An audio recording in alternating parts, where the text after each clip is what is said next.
नमस्कार। आज मैं फिर आपके सामने अपराध की एक और घटना लेकर आया हूं। आज के अपराध की घटना भी हालिया है, बिल्कुल हाल फिलहाल की है। जनपद है मथुरा, राज्य है उत्तर प्रदेश। वाकया है 12 फरवरी 2023। मथुरा का एक थाना है जैंत।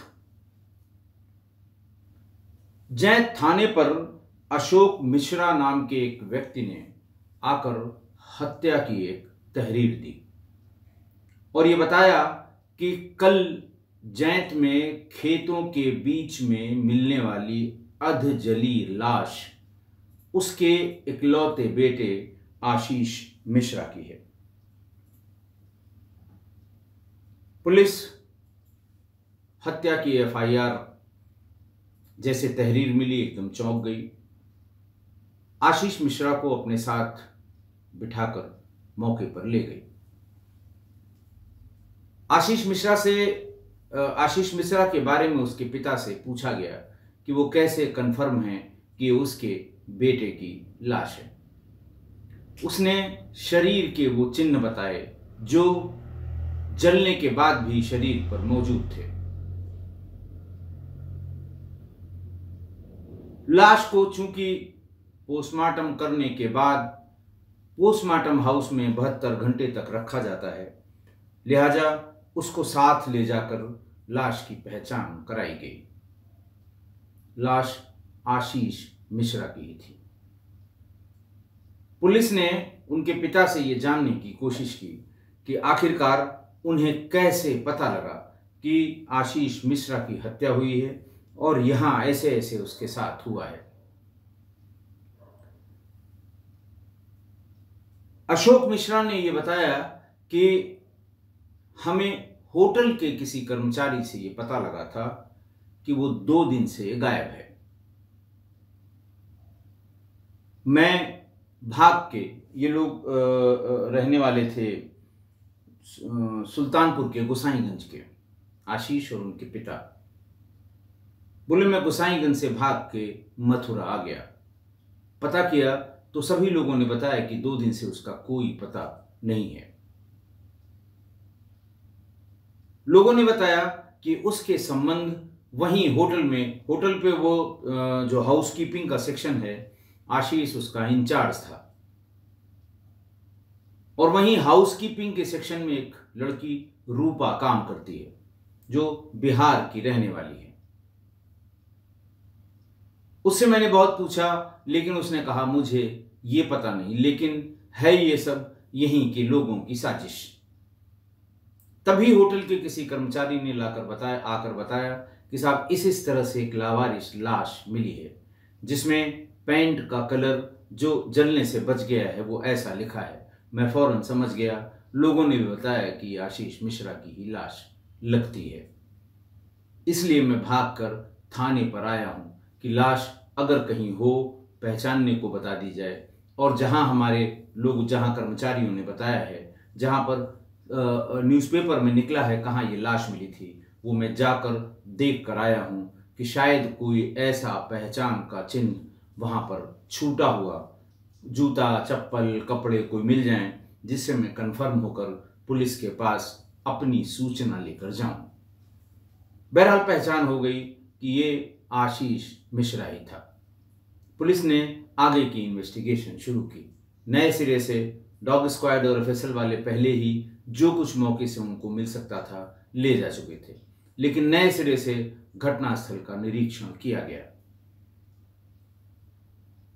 पिता अशोक मिश्रा से यह पूछा गया कि आपको क्या किसी पर शक है। अशोक मिश्रा ने बताया कि हां, मुझे कुछ दिनों से कुछ लोगों के फोन होटल से आया करते थे और लोग इस जानकारी को साझा करते थे कि आशीष का संबंध होटल में ही काम करने वाली, हाउसकीपिंग सेक्शन में ही काम करने वाली एक लड़की रूपा से हो गए हैं, जबकि आशीष शादीशुदा है। फोन करने वाले हमेशा आशीष की पत्नी का नंबर चाहते थे। मैं समझ गया था कि ये कुछ राइवलरी सी लगती है, ये कुछ आपस की प्रतिस्पर्धा लगती है, कुछ ये आपस का मनमुटाव लगता है, जो इस तरह की बातें लोग होटल से हमें बता रहे हैं। पुलिस ने पूछा कौन कौन लोग थे, तो उन्होंने कहा साहब अगर हम बता देंगे उनकी बेचारों की नौकरी चली जाएगी। यही बात वो बार बार बताया करते थे जब भी वो सूचना देते थे। बहरहाल पुलिस ने सब सीडीआर खंगालनी शुरू कर दी। मौके के जो डंप डाटा थे उसको लिया और धीरे धीरे ये पता लगा कि रूपा की जिससे सगाई हुई थी आकाश नाम के लड़के से, वो भी बिहार का ही रहने वाला था। लोकल वहां घर वालों ने उसके साथ सगाई कर दी थी, इंगेजमेंट हो गया था। कॉल डिटेल के मुताबिक रूपा बराबर अपने मंगेतर आकाश से भी बात करती रहती थी। उधर आशीष भी अपनी पत्नी और बच्चों के हालचाल के लिए उनसे बात करता रहता था। पुलिस ने तय किया कि आकाश को सबसे पहले लाया जाए ताकि पूरी बात समझ में आए कि क्या उसका तो कोई इन्वॉल्वमेंट नहीं है। पुलिस की एक टीम आकाश को लाने के लिए बिहार गई, लेकिन ये पता लगा कि वो पिछले कई दिनों से नहीं फोन के संपर्क में भी नहीं है और कोई बात घर वालों से नहीं हो पा रही है। पुलिस का शक और गहरा हो गया। इस बीच में पुलिस ने रूपा के पिता से भी और जानकारी के लिए कोशिश की कि और जानकारी इससे मिल जाए। रूपा के पिता भी अपने घर से गायब थे। घर वालों ने यह बताया कि वो घटना, यानी ये जो 10-11 की घटना थी, उससे कोई 4-5 दिन पहले ये कह के गए थे कि मैं बिटिया से मिलने, यानी रूपा से मिलने मथुरा जा रहा हूं।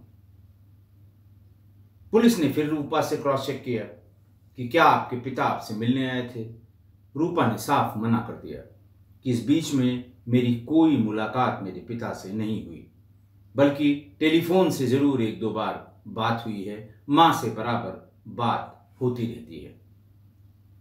अब पुलिस लगभग कंफर्म हो गई थी कि आकाश, रूपा के पिता, इन दोनों के बीच ऐसी कोई बात है और दोनों के फोन की लोकेशन घटना से 3 दिन पहले मथुरा की आई थी।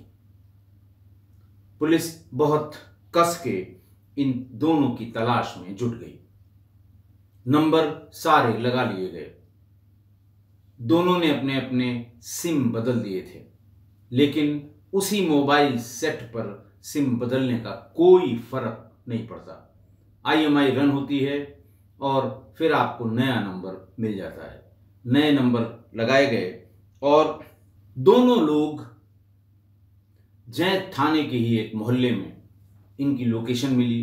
पुलिस ने इनको जब अच्छे से ढूंढना शुरू किया तो वहां 2 के बजाय 3 आदमी मिले। पहला आकाश, दूसरा रूपा के पिता वीर बहादुर और तीसरा एक व्यक्ति जो गोरखपुर के बांस गांव का रहने वाला था, नाम था राहुल पांडे। पुलिस तीनों को गिरफ्तार करके ले आई। पुलिस ने पूछताछ शुरू की और आप समझ ही गए होंगे कि कौन इतनी आसानी से बताने वाला है। राष्ट्रीय कार्यक्रम शुरू हुआ तीनों पर और थोड़ी देर में ही तीनों राष्ट्रगान गाने लगे। एक एक करके जब बातें शुरू हुई तो पुलिस वालों ने भी दांतों तले उंगली दबा ली। आशीष के पिता ने जो बात बताई थी, अशोक मिश्रा ने, कि साहब मथुरा आने के पहले वो लखनऊ में एक होटल में काम करता था। मथुरा में कोई नया होटल खुला, उसके बारे में लोगों ने बताया, आके इंटरव्यू दिया और यहाँ उसका सिलेक्शन हो गया। करीब घटना से यानी फरवरी से करीब 9 महीने पहले यहाँ आकर उसने विधिवत काम किया और होटल के प्रबंधन ने ही वहीं पर उसके रहने के लिए एक रूम दिया था, उसमें वो रहने लगा। फिर रूपा के पिता ने बताया कि साहब वो कोई नवंबर या दिसंबर में उसने भी अप्लाई किया उसी होटल में, हाउसकीपिंग के लिए वांट निकली थी, इंटरव्यू दिया, उसका भी हो गया। ये दोनों वहां पहुंच गए जिन्होंने अपना काम शुरू किया। फिर रूपा के पिता से पूछताछ शुरू हुई। रूपा के पिता ने यह बताया कि साहब जब इसने काम शुरू किया उसके 15-20 दिन 25 दिन बाद ही होटल के कर्मचारी का मेरे पास फोन आया और उसने ये बताया कि आपकी बेटी यहाँ क्या कर रही है, आपको कुछ पता भी है? मैंने पूछा क्या कर रही है, तो उसने कहा कि यहाँ जो हाउसकीपिंग के बॉस हैं हम लोगों के, आशीष मिश्रा, वो उनके साथ गाहे बगाहे होटल के कमरों में पाई जाती है। ये सुनकर वीर बहादुर जो रूपा के फादर थे उनको थोड़ा बुरा लगा। फिर उनका कहना था कि दूसरे दिन फिर फोन आया और फिर वही बात किसी दूसरे आदमी ने किसी दूसरे टेलीफोन नंबर से रिपीट की। फिर यह सिलसिला चल निकला कि रोज कोई न कोई फोन करके कि आज 301 नंबर में दोनों हैं, आज 403 नंबर में दोनों हैं, इस तरह की रनिंग कमेंट्री टाइप की उनको बताने लगी। उसने भी सोचा कि नौकरी पाई है, लड़की से जलने वाले बहुत लोग होते हैं, इस तरह की शिकायतें कर रहे होंगे, कभी मैं चलूंगा तो बात करूंगा। लेकिन इस बीच में उसने कहा कि मैंने रूपा से बात की। रूपा ने कहा ये सब फर्जी बातें हैं, गलत बातें हैं, कोई झूठ बता रहा है, लोग हमारे काम से जलते हैं और चिढ़ते हैं। उसने ये भी बताया कि यही लोग हमारे साथ छोटी मोटी छेड़खानी भी करते थे, लेकिन बॉस हमारे आशीष मिश्रा, ये बहुत इनका बड़ा प्रभाव है, इनके डांटने के बाद से कभी किसी की हिम्मत नहीं पड़ी कि मेरी तरफ देखे भी। रूपा के फादर ने एक बात जब बताई, उन्होंने कहा साहब लेकिन मुझे एक बात बहुत सटीक, सही और चुभने वाली लगी।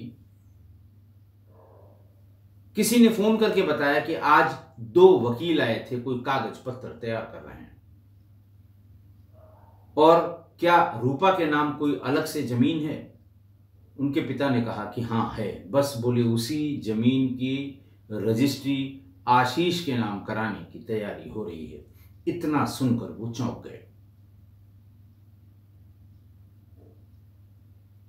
आकाश का नंबर आया जब वो राष्ट्रगान गाना शुरू किया।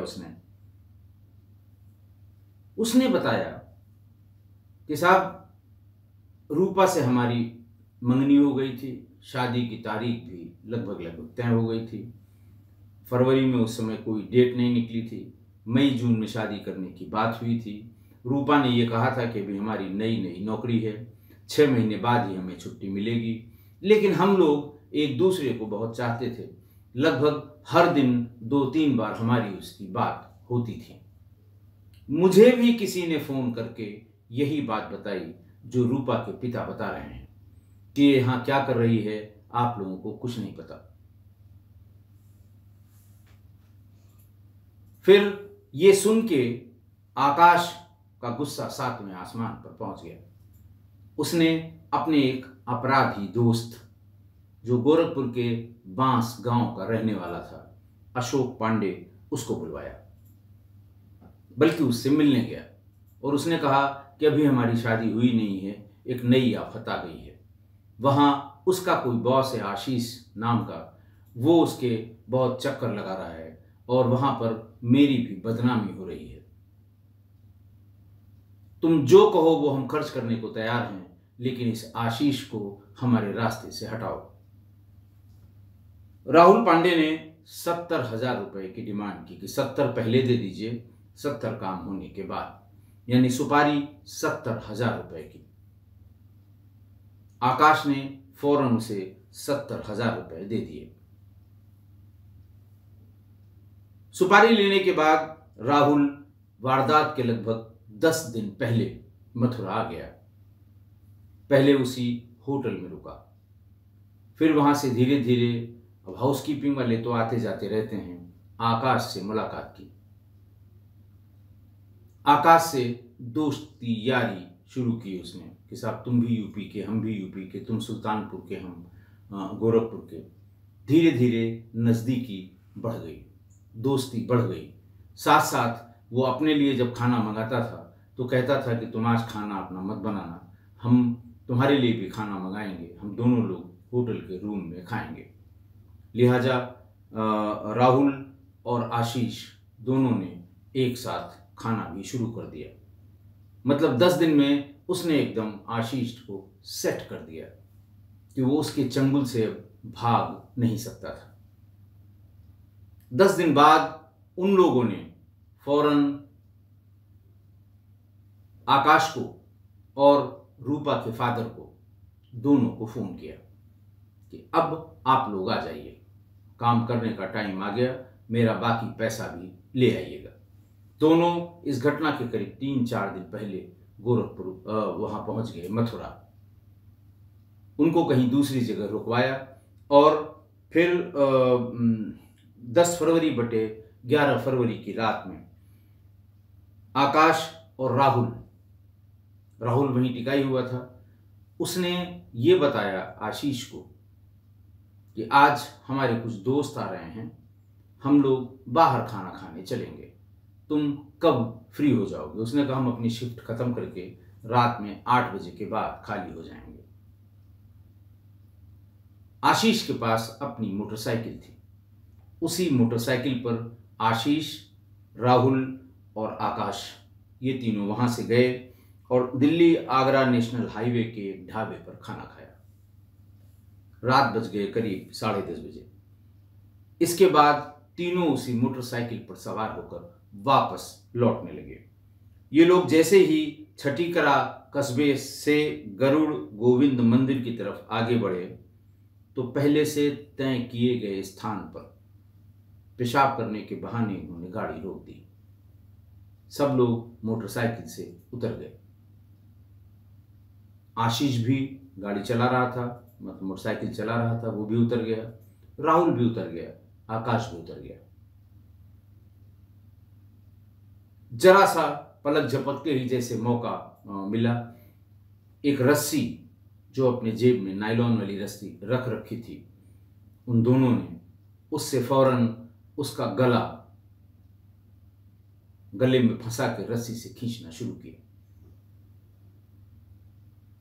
आते जाते किसी की नजर न पड़े, उसको गले में रस्सी डाले डाले ही खींच के पास के खेत में ले गए। थोड़ी देर में आशीष का शरीर ठंडा पड़ गया, मृत हो गया। ये जगह बहुत दूर नहीं थी होटल से। उनको ये शक हुआ कि ऐसा न हो कल ये जल्दी से पहचान लिया जाए, फिर हमको यहां से निकलने में भी दिक्कत होगी। लिहाजा आशीष की मोटरसाइकिल से पेट्रोल निकाला। हर मोटरसाइकिल में मोटरसाइकिल साफ करने वाला एक कपड़ा भी सीट के नीचे कहीं न कहीं मिल जाता है। वो कपड़ा निकाला, टंकी में डाला और उससे एक बोतल में निचोड़ निचोड़ के पेट्रोल इकट्ठा कर लिया। सिर्फ उतना छोड़कर जितना वहां से रुकने वाले होटल पर पहुंचने के लिए पर्याप्त हो। उस पेट्रोल को उसने आशीष मिश्रा के ऊपर, खासकर चेहरे और उसके आसपास पूरा भिगो दिया। भिगोने के बाद राहुल ने मोटरसाइकिल स्टार्ट करके रखी और आकाश ने उसमें माचिस से आग लगाते ही फौरन बैठ गया मोटरसाइकिल पर और वहां से ये दोनों वापस आ गए। खैर, पुलिस ने जिस समय इनको गिरफ्तार किया था, राहुल पांडे आपराधिक प्रवृत्ति के था, इसके पास एक पिस्टल भी थी, तमंचा भी था 312 बोर का। इसने पुलिस पे फायर भी किया था, सिर्फ इसलिए कि थोड़ा पुलिस पीछे हो, हमको हल्का सा मौका मिले, हम भाग जाएं, क्योंकि अपराधी प्रवृत्ति का था वो। तो बहरहाल पुलिस ने भी गोली चलाई और राहुल और आकाश दोनों को गोली लग गई थी। दोनों को प्राथमिक उपचार के लिए पास के अस्पताल में भेज दिया गया था और आशीष की मोटरसाइकिल 315 बोर का वो तमंचा, 2 कारतूस और मोबाइल, रस्सी। अच्छा, यही नहीं, इन लोगों ने एक कुल्हाड़ी का नीचे का लोहे का भारी हिस्सा वो राहुल ने अपनी बेल्ट में छिपा के, और उसकी बेल्ट का हिस्सा आकाश ने अपने पीछे खोस के वो लोग ले आए थे। मारने के बाद ये इंश्योर करने के लिए कि कहीं ये फिर से जिंदा न हो जाए, उसी बेल्ट को उस कुल्हाड़ी के भीतर फिट करके 4-5 वार उसके चेहरे पर और उसके सिर पे किए थे, और उस पेट्रोल को खासकर उसी जगह पर जहाँ से वो चोट पहुँचाई गई थी, जहाँ गहरा निशान था, वहाँ पर डालकर आग लगाई थी कि पूरा सब कुछ भस्म हो जाए, इसकी पहचान न हो सके। लेकिन पेट्रोल इतना पर्याप्त नहीं था कि पूरे शरीर को जला सके। पैंट का कुछ हिस्सा, शर्ट का कुछ हिस्सा, नीचे दबी हुई बनियान का कुछ हिस्सा, ये सब हिस्से जलने से बच गए थे। अगले दिन हल्ला हुआ, लोग आए, पुलिस आई, पहचान की कोशिश की गई, पंचनामा किया गया, पोस्टमार्टम ऑफ घर, उसको चीर फाड़ घर में उसे भेज दिया गया। उसी दिन अखबारों में ये खबर भी छप गई। तब तक पिता उसके आशीष मिश्रा के वो आ चुके थे वहाँ